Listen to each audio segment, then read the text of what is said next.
നമസ്കാരം. +1 ഫിസിക്സ് ക്ലാസ്സിലേക്ക് സ്വാഗതം. ഇക്കഴിഞ്ഞ 4 ക്ലാസ്സുകളിൽ 10ാം അധ്യായമായ ഫ്ലൂയിഡ്സ് ആണ് ചർച്ച ചെയ്തുകൊണ്ടിരിക്കുന്നത്. ഇന്ന് നമുക്ക് പ്രസ്തുത അധ്യായത്തിൽ നിന്നും മുൻ വർഷങ്ങളിൽ ചോദിച്ചിട്ടുള്ള ഏതാനും ചോദ്യോത്തരങ്ങൾ കാണാം.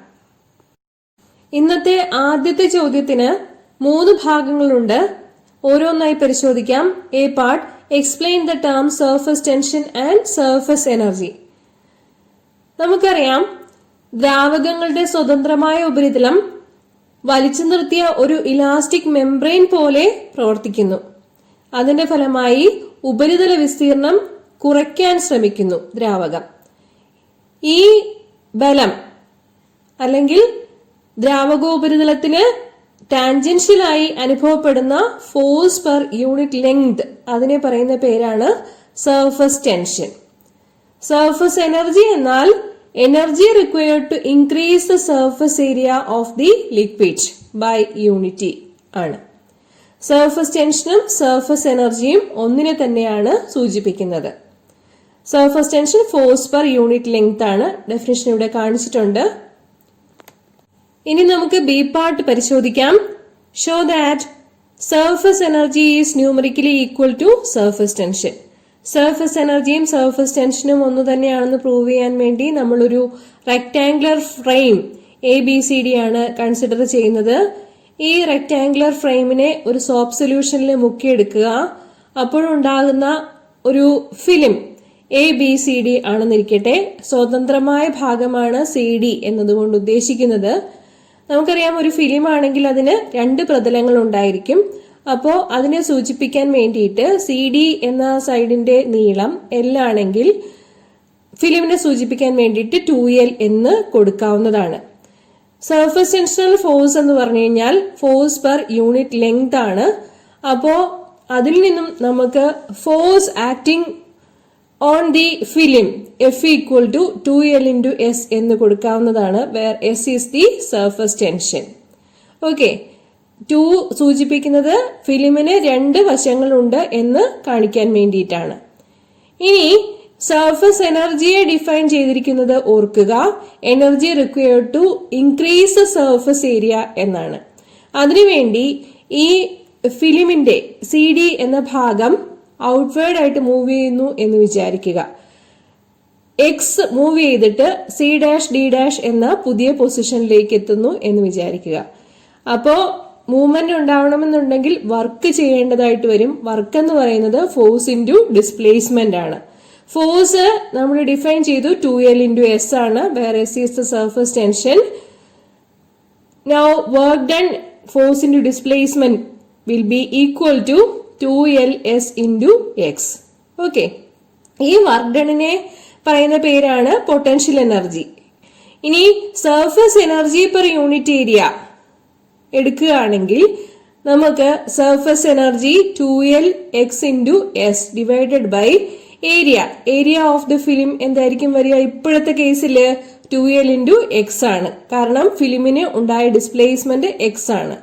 So 2LX into S divided by 2LX അതെടുക്കുമ്പോൾ കിട്ടുക S എന്നായിരിക്കും, which is our surface tension itself. Thus we can prove that surface tension is numerically equal to surface energy. Okay? ഇന്നത്തെ ഒന്നാമത്തെ ചോദ്യത്തിന്റെ C പാർട്ട് നോക്കാം.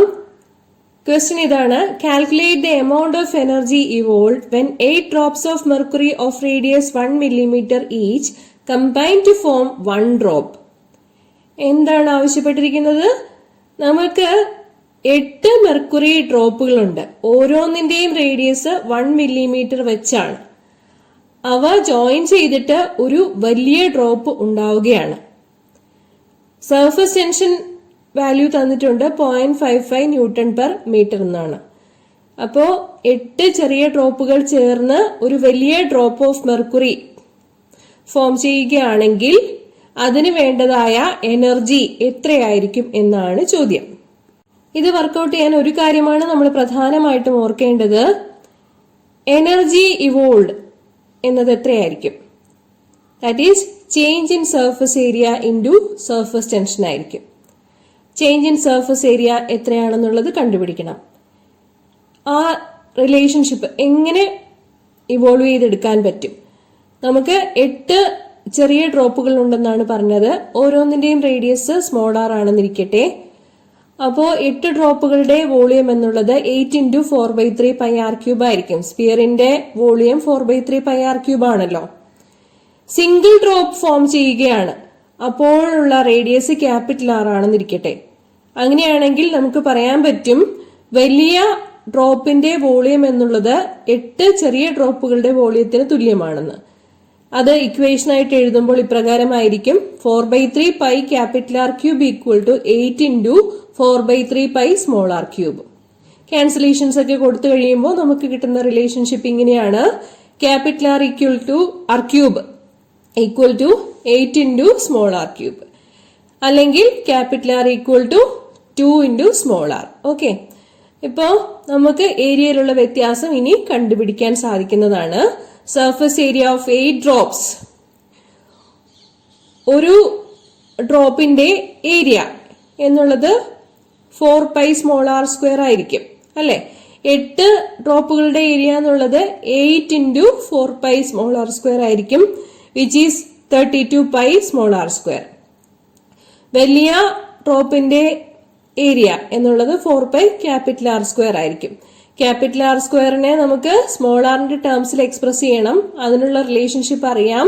R = 2 × r എന്നുള്ളതാണ്.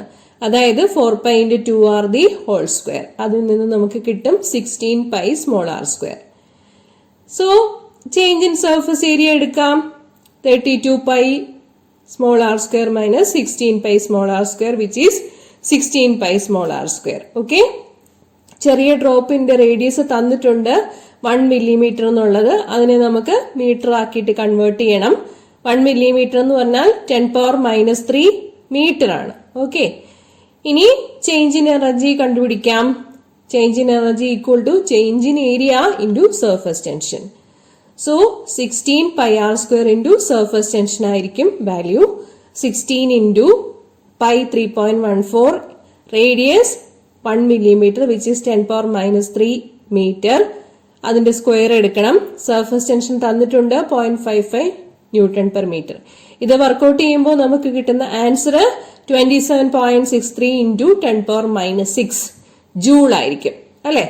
എനർജിയുടെ unit joule അല്ലേ, അതുകൊണ്ട് change in energy = 27.63 × 10⁻6 joule. Okay, അടുത്ത ചോദ്യം ഒരു ബാരോമീറ്റർ ലിഫ്റ്റിലായിരിക്കുമ്പോഴുള്ള വിവിധ ഫിസിക്കൽ കണ്ടീഷനുകളെ സംബന്ധിച്ചുള്ളതാണ്. നമുക്കറിയാം ബാരോമീറ്റർ അറ്റ്മോസ്ഫിയറിക് പ്രഷർ മെഷർ ചെയ്യുന്നതിനുള്ള ഡിവൈസ് ആണ്. 3 കാര്യങ്ങളാണ് ചോദിച്ചിരിക്കുന്നത്. ഒന്ന്, ഫ്രീലി ഫോളിംഗ് അണ്ടർ ഗ്രാവിറ്റി. അങ്ങനെയായിരിക്കുമ്പോൾ ബാരോമീറ്ററിന്റെ റീഡിംഗ് ലിഫ്റ്റിനുള്ളിൽ എങ്ങനെയായിരിക്കും? രണ്ടാമത്തത്, lift ascending with acceleration f, then barometer reading എന്തായിരിക്കും? അടുത്തത് ഡിസെൻഡിങ് വിത്ത് ആക്സിലറേഷൻ f. അങ്ങനെയാകുമ്പോൾ ബാരോമീറ്ററിനുള്ളിലെ പ്രഷറിന്റെ എക്സ്പ്രഷൻ എന്തായിരിക്കും? ഇക്കാര്യങ്ങളാണ് ചോദിച്ചിരിക്കുന്നത്. ഓരോന്നായി നോക്കാം. A part, if a student places the barometer in a lift freely falling under gravity, how the barometer reading will change? Freely falling under gravity എന്ന് പറയുമ്പോഴേക്കും wait 0 ആയിരിക്കും. അറ്റ്മോസ്ഫിയറിക് പ്രഷർ അന്നേരം മെർക്കുറിയെ പുഷ് ചെയ്യും. So mercury level will be increased in the tube. So this is the first part. Second part, ascending with acceleration f. അങ്ങനെയാവുമ്പോൾ barometer reading എങ്ങനെ change ചെയ്യും എന്നുള്ളതാണ്. മുകളിലേക്ക് പോകുമ്പോൾ ലിഫ്റ്റില് നമുക്കറിയാം ഇഫക്റ്റീവ് വെയിറ്റ് കൂടുതലായിട്ടാണ് അനുഭവപ്പെടുക. ന്യൂ ആക്സിലറേഷൻ എന്ന് പറയുന്നത് കൂടുതലായിട്ട് തോന്നും. G+F ആയിട്ട് ഇരിക്കുമ്പോൾ വെയിറ്റ് m × G+F ആയിട്ടായിരിക്കും അനുഭവപ്പെടുക. അപ്പോ അറ്റ്മോസ്ഫിയറിക് പ്രഷർ സെയിം തന്നെ ആയതുകൊണ്ട് ഹൈറ്റ് ഓഫ് മെർക്കുറി കോളം താഴത്തേക്ക് വന്നാലേ ശരിയാവുകയുള്ളൂ. അപ്പോഴേ ആ ബാലൻസിങ് കറക്റ്റ് ആയിട്ട് വരികയുള്ളൂ. സി പാർട്ടിൽ പറഞ്ഞിരിക്കുന്നത് ലിഫ്റ്റ് ഒരു ആക്സിലറേഷനോട് കൂടി താഴത്തേക്ക് വരികയാണ്. അങ്ങനെയാകുമ്പോൾ പ്രഷറിന്റെ എക്സ്പ്രഷൻ എന്തായിരിക്കും എന്നുള്ളതാണ്. ഓക്കെ, ലിഫ്റ്റ് താഴത്തേക്ക് വരികയാണെങ്കിൽ ഇഫക്റ്റീവ് ആക്സിലറേഷൻ G-F ആയിരിക്കും. നമുക്ക് തന്നിരിക്കുന്ന ആക്സിലറേഷന്റെ വാല്യൂ എഫ് ആണ്. അതുകൊണ്ട് effective acceleration due to gravity -F ആയിരിക്കും. പ്രഷറിന്റെ എക്സ്പ്രഷൻ അറിയാം, H-ρg എന്നുള്ളതാണ്. റോ ഡെൻസിറ്റി ആണ്. ഇപ്പോ പ്രഷറിന്റെ എക്സ്പ്രഷൻ മാറുന്നത് H-ρ × G-F എന്നായിരിക്കും. മുകളിലേക്ക് പോകുമ്പോൾ പ്രഷറിന്റെ വാല്യൂ H-ρ × G+F എന്നായിരിക്കും. താഴത്തേക്ക് വരുമ്പോൾ പ്രഷറിന്റെ വാല്യൂ H-ρ × G-F എന്നായിരിക്കും. Okay, when the container is having a vertical upward acceleration, the effective value of G equal to G+F, then pressure equal to H-ρ × G+F. Okay, when the container moves vertically down with a value of acceleration F, then pressure will be H-ρ × G-F. Okay, താഴത്തേക്ക് വരുമ്പോൾ wait കുറയുന്നതായിട്ട് തോന്നുന്നു. പ്രഷറിന്റെ വാല്യൂയിലും അതിന് corresponding ആയിട്ടുള്ള മാറ്റം ഉണ്ടായിരിക്കും. Clear? അടുത്ത ചോദ്യം angle of കോണ്ടാക്ടിനെ ആധാരമാക്കിയുള്ളതാണ്. Angle of കോണ്ടാക്ടിന്റെ പ്രാധാന്യം നമുക്കറിയാം. ഒരു സോളിഡ് സർഫസിൽ ദ്രാവകം പറ്റിപ്പിടിക്കുവോ ഇല്ലയോ എന്നുള്ളത് ആംഗിൾ ഓഫ് കോണ്ടാക്ടിന്റെ വാല്യൂ നോക്കിയാൽ അറിയാൻ സാധിക്കും. ആംഗിൾ ഓഫ് കോണ്ടാക്ട് 90 ഡിഗ്രിയേക്കാൾ കുറവാണ്. അക്യൂട്ട് ആണെങ്കിൽ സോളിഡ് സർഫസിൽ ദ്രാവകം പറ്റിപ്പിടിക്കും. ഉദാഹരണത്തിന് വെള്ളവും ഗ്ലാസും. ഒരു ടംബ്ലറില് വെള്ളം എടുത്തു കഴിഞ്ഞാൽ ആ ഗ്ലാസ് ടംബ്ലർ ആണെന്നിരിക്കട്ടെ, അതിന്റെ വശങ്ങളിലേക്ക് ഒരൽപ്പം വെള്ളം കയറി നിൽക്കുന്നത് പോലെ കാണാൻ പറ്റും. അവിടെ നമുക്ക് ആംഗിൾ ഓഫ് കോണ്ടാക്ട് എടുക്കുമ്പോൾ 90 ഡിഗ്രിയേക്കാൾ കുറവായിട്ടായിരിക്കും കാണാൻ സാധിക്കുക. അക്യൂട്ടായിരിക്കും. ഇനി സോളിഡ് സർഫസെ നനയ്ക്കാത്ത ദ്രാവകങ്ങളുണ്ട്. ഉദാഹരണത്തിന് മെർക്കുറിയില് കൊഹിഷൻ വളരെ കൂടുതലാണ്. അവിടെ ആംഗിൾ ഓഫ് കോണ്ടാക്ട് എന്ന് പറയുന്നത് ഒബ്റ്റ്യൂസ് ആയിരിക്കും, 90 ഡിഗ്രിയേക്കാൾ കൂടുതലായിരിക്കും. സിൽവറിന്റെ കേസിലാണെങ്കിൽ ആംഗിൾ ഓഫ് കോണ്ടാക്ട് 90 ഡിഗ്രി ആയിരിക്കും. സിൽവർ ദ്രാവകാവസ്ഥയിൽ ഒരു ടംബ്ലറിൽ എടുത്തു കഴിഞ്ഞാൽ നമുക്ക് കാണാൻ സാധിക്കുന്നത് സെയിം ലെവലിൽ തന്നെയായിരിക്കും സിൽവർ ഉണ്ടാവുക എന്നാണ്. വശങ്ങളിലേക്ക് ഇങ്ങനെ മുകളിൽ കയറി പോവുകയോ അല്പം കുഴിഞ്ഞിറങ്ങി വരുന്നത് പോലെ ഒന്നും ഉണ്ടാവില്ല. മെർക്കുറിയുടെ കേസിലാണെങ്കിൽ അല്പം കുഴിഞ്ഞ് താഴത്തേക്ക് വരുന്ന പോലെ ആയിരിക്കും ഉണ്ടാവുക. അങ്ങനെ ഉണ്ടാവില്ല സിൽവറിന്റെ കേസിലായിരിക്കുമ്പോൾ അവിടെ ആംഗിൾ ഓഫ് കോണ്ടാക്ട് 90 ഡിഗ്രി ആണ്. നമ്മളോട് പറഞ്ഞിരിക്കുന്നത് ആംഗിൾ ഓഫ് കോണ്ടാക്ടിന്റെ ഡെഫിനിഷൻ എന്താണ് എന്നാണ്. Angle of contact is the angle between the solid surface and the tangent drawn to the liquid surface at the point of contact inside the liquid. Diagram വരച്ച് explain ചെയ്താൽ മതി. അടുത്ത ചോദ്യം, a wire of ring of internal radius 3 cm and external radius 3.2 cm is rested on the surface of a liquid and is then raised. An extra pulling force equivalent to the weight of 3.03 gram is required before the film breaks than it is after. Calculate the surface tension of the liquid. ഇവിടെ 2 വയറുകളുണ്ട്. ഒരു വയറിന്റെ internal radius എന്ന് പറയുന്നത് 3 centimetre ആണ്, external radius 3.2 centimetre ആണ്. അത് ഈ 2 വയറുകളും ഒരു ലിക്വിഡ് സർഫസിന്റെ മുകളിൽ റെസ്റ്റ് ചെയ്യാൻ വെച്ചിരിക്കുകയാണ്. അപ്പം 3.03 ഗ്രാം ഉള്ള ഒരു ഫോഴ്സ് അപ്ലൈ ചെയ്യുകയാണെങ്കിൽ ഈ വയറിനെ ബ്രേക്ക് ചെയ്യാൻ പറ്റും എന്നാണ് പറഞ്ഞിരിക്കുന്നത്. അങ്ങനെയാണെങ്കിൽ അനുഭവപ്പെടുന്ന സർഫസ് ടെൻഷൻ ഫോഴ്സ് എത്രയാണെന്നാണ് ചോദ്യം. സർഫസ് ടെൻഷൻ ഫോഴ്സ് എന്ന് പറയുന്നത് ഫോഴ്സ് പെർ യൂണിറ്റ് ലെങ്ത് ആണ്. ലെങ്ത് എന്നുള്ളത് സർക്കുലർ കേസിലാവുമ്പോഴത്തേക്കും 2πr ആയിരിക്കും. ഇവിടെ 2 റിങ്ങുകളുടെ റേഡിയസ് കൺസിഡർ ചെയ്യേണ്ടതുണ്ട്. അതുകൊണ്ട് ലെങ്ത് എന്നുള്ളത് 2π × r1 + r2 എന്ന് എടുക്കാം. Tangential force per unit length ആണ്. ഫോഴ്സ് എന്നുള്ളത് റിയാക്ഷൻ ആണ്. റിയാക്ഷൻ വെയിറ്റ് തന്നെയാണ് വരുന്നത്, വെയിറ്റ് mg. ഓക്കെ, 3.03 ഗ്രാമിന് ഇക്വലന്റ് ആയിട്ടുള്ള വെയിറ്റ് എന്ന് പറയുമ്പോൾ ഗ്രാമിനെ കിലോഗ്രാം ആക്കണം. 3.03 ഇൻറ്റു 10⁻³ പിന്നെ G 9.8 കൊണ്ട് മൾട്ടിപ്ലൈ ചെയ്യണം. അപ്പോൾ സർഫസ് ടെൻഷൻ ഫോഴ്സ് നമുക്ക് ഇങ്ങനെ കിട്ടും. വെയിറ്റ് ബൈ ലെങ്ത് അല്ലെങ്കിൽ ഫോഴ്സ് ബൈ ലെങ്ത് അല്ലെങ്കിൽ റിയാക്ഷൻ ബൈ ലെങ്ത്. അങ്ങനെ വരുമ്പോൾ ഇക്വേഷൻ ഇങ്ങനെ എഴുതാം. T = R/2π × R1 + R2. Values substitute ചെയ്ത് കൊടുത്താൽ മതി. എല്ലാം SI സിസ്റ്റത്തിലായിരിക്കണം കൊടുക്കേണ്ടത്. കാൽക്കുലേറ്റ് ചെയ്യുമ്പോൾ സർഫസ് ടെൻഷൻ ഫോഴ്സ് 78.5 × 10⁻³ Nm/m എന്ന് ലഭിക്കുന്നതായിരിക്കും. ഓക്കെ, അടുത്ത ചോദ്യം കാപ്പിലറി റൈസിനുള്ള എക്സ്പ്രഷൻ കണ്ടുപിടിക്കാനാണ്. ഒരു കാപ്പിലറി ട്യൂബില് ലിക്വിഡ് റൈസ് ചെയ്തിരിക്കുന്നതിന്റെ ഡയഗ്രമാണ് കാണിച്ചിരിക്കുന്നത്. R എന്നുള്ളത് റേഡിയസ് ഓഫ് ദി ട്യൂബ് ആണ്, R' radius of the meniscus ആണ്.